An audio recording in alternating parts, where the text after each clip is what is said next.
So let's go back to October 25th, 2025 for our episode of Nature Watch when Chandler Bos from Michigan Storm Chasers joined us in studio.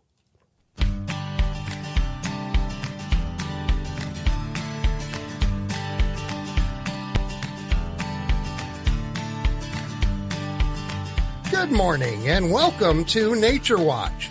Nature Watch is sponsored by Waddell's Nursery, Floral, Garden, and Bird Center at the corner of 12th Street and Millam Road. And now your host of Nature Watch, it is Gary Miller. Good morning, sir. Good morning. How are you?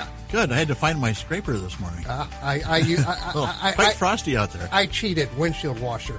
I tried that and I actually had a hard enough frost. I had 29 degrees at my house and actually had to avoid some deer for the first mile and a half. Yeah, several times. Yeah, running around. I think I may have had more frost on the inside of my car than the outside, but we'll leave that alone. There's spots of fog out there too. Right at the 131-94 interchange, there's a big spot of really dense fog. There's a few between Schoolcraft and Vicksburg. So, just be careful out there. Okay. And you go from no fog to dense fog in a very short distance. Absolutely. So we have a big day here. We're going to hit trivia right now because we have a very special guest in studio. We have a lot to talk about. Yes. Yeah. Oh, yes, we do. Steve Ballet is on phones at 269-382-4280. Trivia right now. First correct caller will win a $20 gift card to Waddell's. And Gary, hit us with this question, and I think I know where you're going with it. So I have a weather trivia question today. That's what a surprise. So I was actually trying to find some neat facts about weather in Michigan, and I found some really neat ones, so I thought this would be a good trivia question. What was the coldest temperature ever recorded in Michigan, and when and where did that occur? So sort of a two-parter, three-parter answer. I think I remember something like that. I don't know. And so bonus points if you can name the hottest temperature and where and when that occurred. Make it easy. Come on. Well, we're just looking for the coldest temperature ever recorded in the state of Michigan, and when and where did that occur? Okay. Chandler, this guy makes it difficult sometimes. I'm just saying, It's all right. I'm prepared for it. Yeah. So we have Chandler Bos here from Michigan Storm Chasers. He's the vice president and the growth director.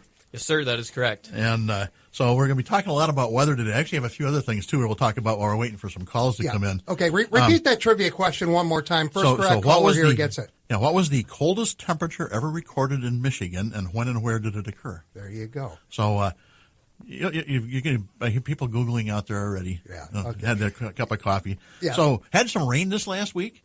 Some more weather related. I've had 3.5 inches in the last week at my house. So it's actually scattered over about every day. Oh, we needed it. We needed it. It's still dry down deep.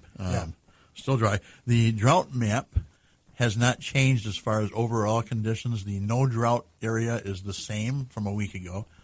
The only thing that changed was some of the moderate drought or severe drought conditions have decreased as far as areas, so they're just the abnormally dry condition now.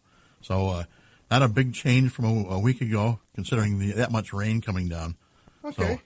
So we'll see, hopefully, but not much chance of rain coming up the next week. Maybe in about a week we have a little chance, but it's like more about almost 2 weeks before we have a good chance of rain. All right. Hey, we have our first contestant. Oh.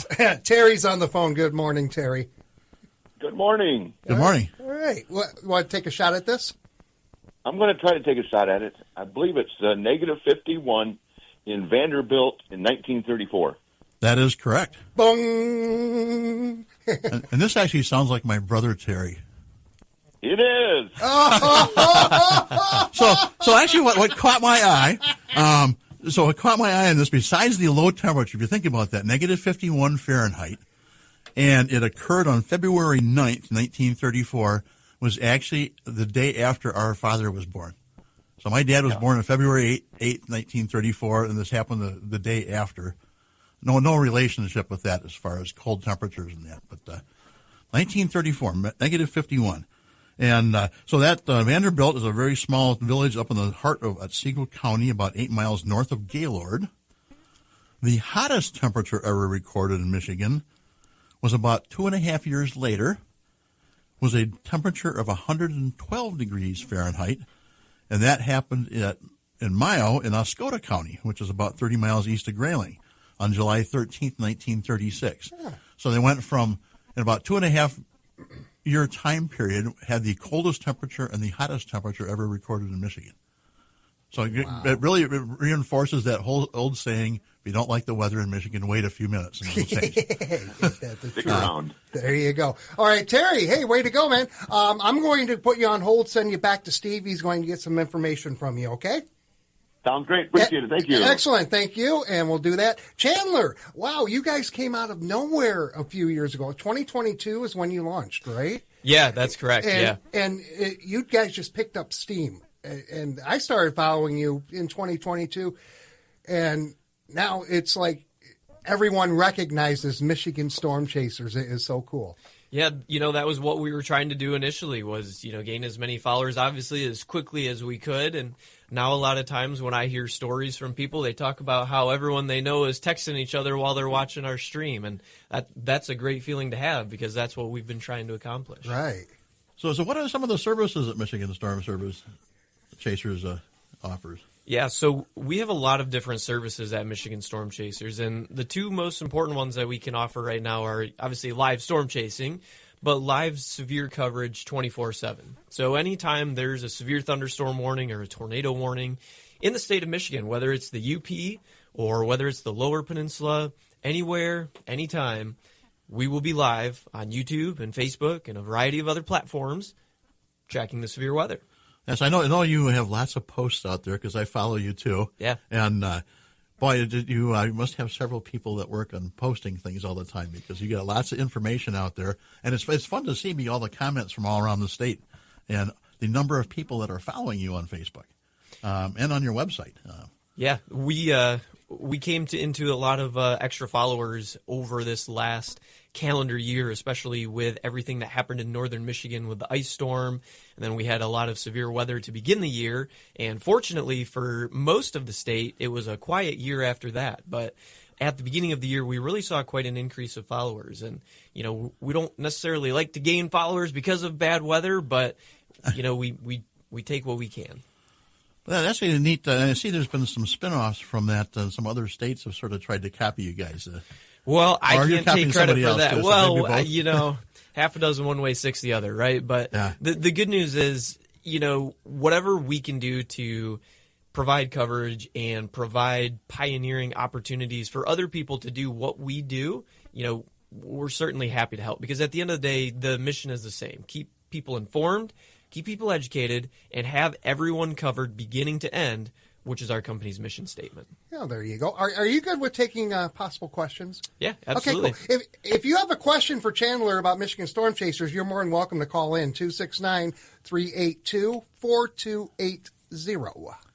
And we're taking text too. And text at 80373. Thank you for reminding me, Doug. Modern technology. Yeah. That and me on Saturday morning do not get along. So anyway.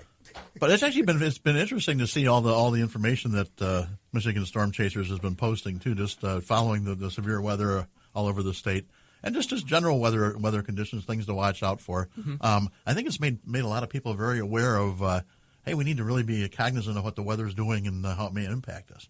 Yeah, awareness was one of the main pillars that we were trying to establish when we started Michigan Storm Chasers, right? Obviously, when we started, we were just, looking to provide live storm chasing. And everybody likes to watch storm chasing when it's live, right? There's not many people that don't. Well, of course. Exactly. But when we were covering one of our tornadoes that went through in 2023, there was a lot of people who were watching and a lot of people who thanked us for the coverage that we were doing at that time. As the rest of the year went on and into 2024, we were like, okay, well, let's do more of this, live streaming, this more severe weather coverage. And it really started to take off. And now some of our most viewed content across any platform is our live coverage of severe weather. And your hours obviously flex around severe weather quite a bit. Just like with me, May 7th, 2024, with the Portage tornado, I was in studio with my old friend Jim McKinney, who is retired now, but we were covering that. And then this year, May 15th, 10 o'clock at night, I was here in studio with the severe weather that came through and turned Northampton into pretty much a war zone. Yeah. That was that was a time this year when we were having the severe weather. And, like you said, as a storm chaser and especially social media content creator, right, we Sleep when we can, when it's not very busy, but when we have stuff to do, right, it's our job to make sure we're awake, keeping everybody informed, and doing our best to help spread information that can save lives. So a little personal question. What got you interested in weather and storm chasing? I'm always interested. I'm sort of a weather geek, so. Yeah. I've always loved the weather. And, the movie Twister, when it came out, I wasn't born yet when it came out. I don't want to date myself too much with that, but it was something that I watched as, a kid, and I was fascinated by it, right? And, I always like to tell this part of the story. I'm obviously a younger guy. I know that the viewers and listeners out there can't necessarily see that from me being in here, but when my dad was one of the first people to have a BlackBerry smartphone, I know, it was a long time ago, I used to take that from him at night whenever we would have a storm. And I would try and access radar any way I could. We didn't have Wi-Fi back then yet. Wi-Fi wasn't really, mainstream yet. And so it was just going off of whatever cell service we could get in the basement of my house, trying to access some sort of radar so I could see the storm coming in and I could just know. Couldn't sleep through it anyway. Could never sleep through a thunderstorm. So I just had to know and always watch outside whenever a storm was coming through. Since then, I job shadowed for a couple different broadcast meteorology positions and actually did some college work for meteorology as well. But after visiting the plains and doing storm chasing out there, and obviously locally here in Michigan, I knew it was more storm chasing, and if I could focus my career around storm chasing, that was what I wanted to do. This is like paradise for me. I'm in a room with weather nerds. 269-382-4280. Ginny joins us this morning on WKZO. Good morning. I think I know I was in it. I wasn't exactly in it, but I was near it. The worst tornado with the most fatalities in Michigan. The tornado with the most fatalities in Michigan. She's quizzing us. She is quizzing us. I want to say that it was the either the Dundee or the Flint Beecher tornado. I was thinking the Flint Beecher. I think, that was way back. I think that's the one it is. And that's pretty. Right. Is that right? Well, Flint. Flint. Okay. Yep. That was what I was thinking. Yeah, and I think that was. I'm trying to think. 56. It was right around. Was it 56? Right around 66? It was somewhere in that time frame. I'm not 100% sure off the cuff when it was that I can think of on a foggy Saturday morning. Yeah. But I know it's around that time frame. Yeah, there are over 200. Let's see, how many?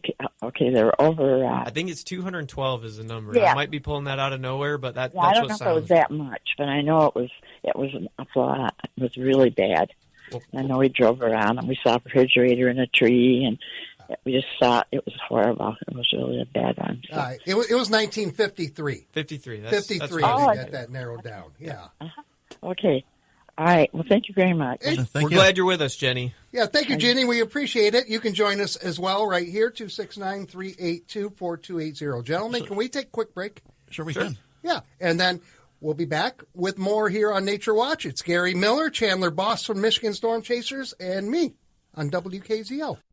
When it's cold outside, wild birds count on you for their meals. And Waddell's is where you'll find the best selection of bird feeding supplies. To provide the extra energy needed during colder weather, keep suet available. This week, get the case of 8 woodpecker suet cakes on sale for $12.98. You save $4. Or get high-protein peanut butter suet cakes for just $3.29 each, or the case of 12 for only $36.98. Attracting a wide variety of birds is easy with Waddell's Elite Bird Blend. The 20-pound bag is now just $13.98, or pick up the 40-pound bag for $26.98. Also this week, save $4 on the 10-pound bag of hulled sunflower for just $17.98. All Michigan-made Stovall cedar feeders, suet feeders, and birdhouses are 25% off. Plus, you can learn more from the area's birding expert, Bill Stovall, who will be at Waddell's today at 11:15 to talk about identifying winter visitors and their needs. Learn more at waddells.com. Kalamazoo's news and news makers, too. Local news is like the most important stuff to me. Kalamazoo Mornings with Ken Landfear Your local community. on WKZO. 8:47 as we continue with Nature Watch. with Gary Miller, and from Michigan Storm Chasers, Chandler Bos, who is the vice president, I do believe, if I'm correct. That is correct. Vice president and co-founder. Woohoo! There you go. That's what they pay me to say, right? That's what they pay you to say, yeah. So Jenny's question actually brings up an interesting point that if you've experienced tornadoes or been very close to them, it can be actually a life-changing event. I've actually seen several funnel clouds myself. I remember the Palm Sunday tornadoes in the 60s, and had a distant cousin that actually was killed in northern Indiana with that tornado. But I remember having a tornado watch out. I think I was probably about 7th or 8th grade and looking out the window, and I see a funnel cloud out the window. It was due north of us, and it was a very small funnel cloud. And actually, some friends of my parents, it took a tree out in front of their house and took a tree out in the back of the house and never touched the house. Wow. Just sort of bounced over. The Homewood tornadoes in Chicago, southwest Chicago area in the 1990 or 91.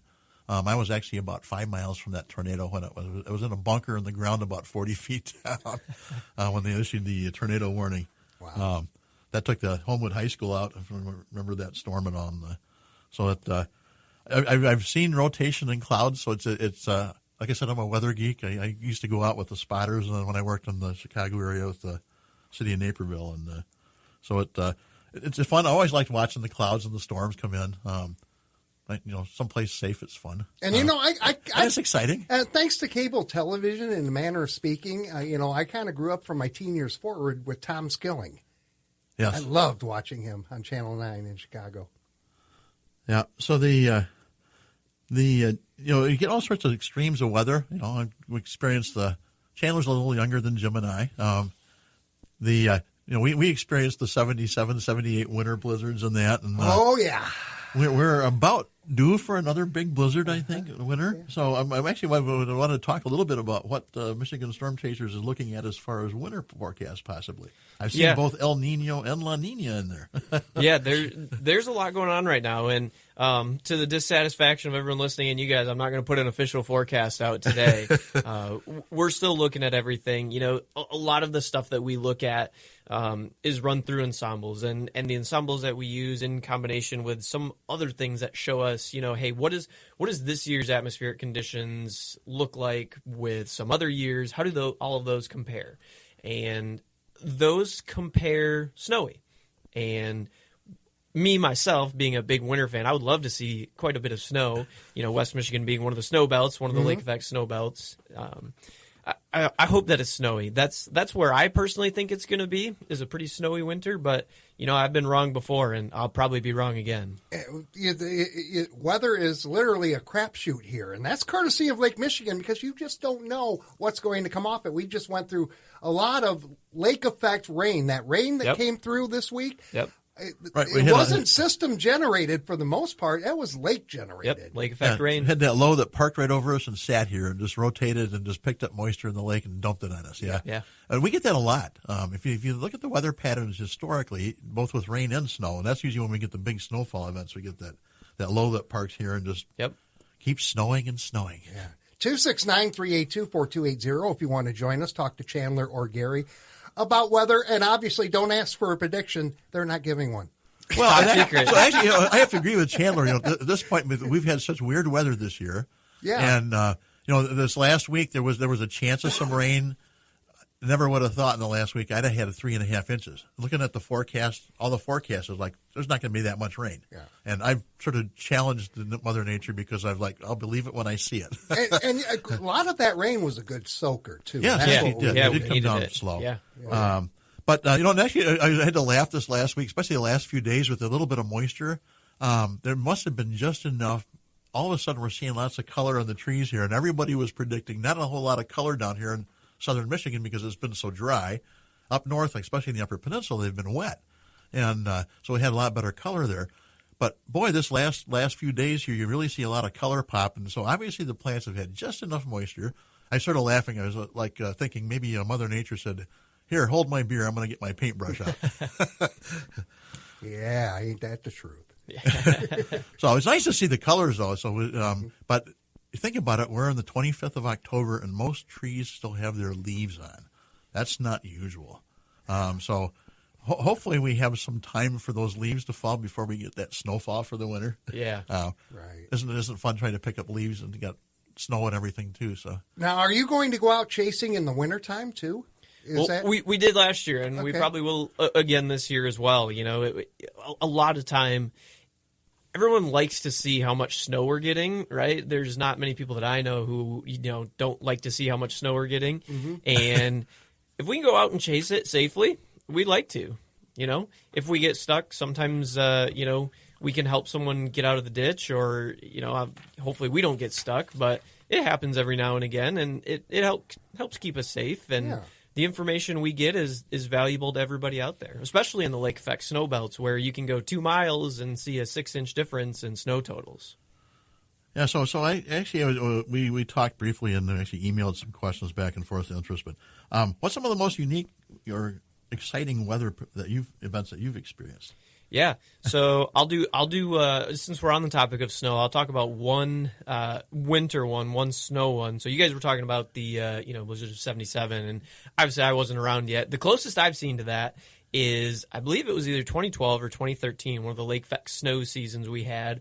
I grew up in Hudsonville, just west of Grand Rapids there, and my dad and I used to snowmobile quite a bit, and he sent me a picture while I was at work one of the days. His snowmobile was parked next to a speed limit sign. Now, I know that doesn't go all the way up to the power lines like it did in the 70s, but that's as close as I've seen it. And we went out and snowmobiled. We had quite a bit of snow, and the snowdrifts, like I said, were up that high. It was cool being up that high. I would love to snowmobile near the tops power lines. That would be a blast, safely, of course.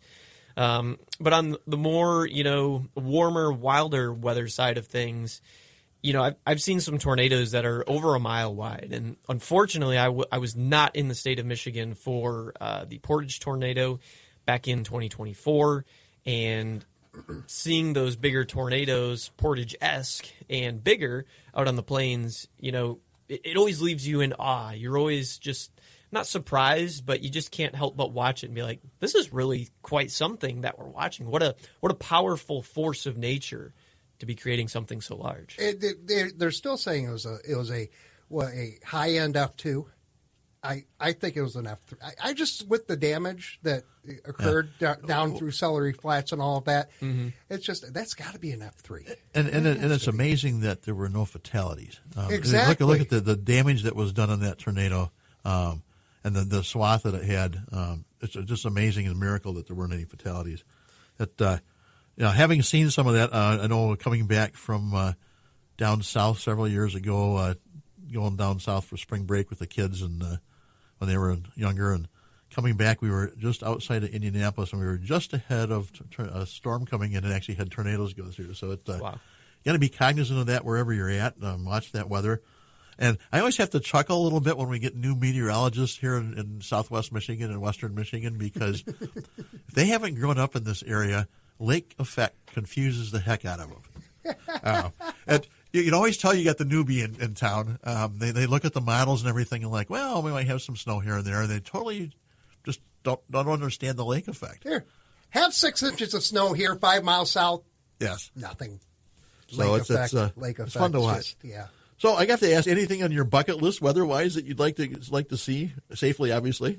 Yeah. So one of the things that's on my weather bucket list comes more from the storm chasing perspective, and that's being in the eye of a hurricane safely. I don't do a lot of hurricane chasing. Obviously, we live in Michigan. We don't get hurricanes here, right? I have to travel for it. But one of the really cool things about being in an eye of a hurricane safely is what's called the stadium effect. And what the stadium effect is, you have blue skies overhead, but all around you, 360 degrees, it's like a big stadium full of clouds. So you look in every direction, and all you see is clouds, but then overhead you've got calm winds and blue skies. It's a nice sunny day. Obviously, then the eye continues to move and you go back into the hurricane, but that's one of the things on my bucket list. Somehow get there safely and then out of there safely. Yeah. Oh, exactly. Well, we're getting down there. We still have another, minute to go. Yeah, so, be safe out there with the weather this winter. Just You know, I don't like shoveling it. I don't like driving in the nasty winter weather, but we need lots of snow. We need lots of snow. Absolutely. Need some cold. It'd be nice to have an old-fashioned winter again. Yeah. Just haven't had many. You sold me on it. I'm ready. Let's have a lot of snow. Yeah, let's get a snowstorm. 2 weeks of school off in a row. We had that in 78, by the way. Yeah. And yes, I was jumping off the garage into snowdrifts. It's just kind of the way it went. Yeah. Jim and I grew up before the days of using wind chill. Uh-huh. It was just actual temperatures. Sure. Yeah, so closing school down for cold temperatures, that usually didn't happen. No. Just the snow couldn't get there. Oh, it was 5 below. I was still walking to Amberley. Yeah. Come on.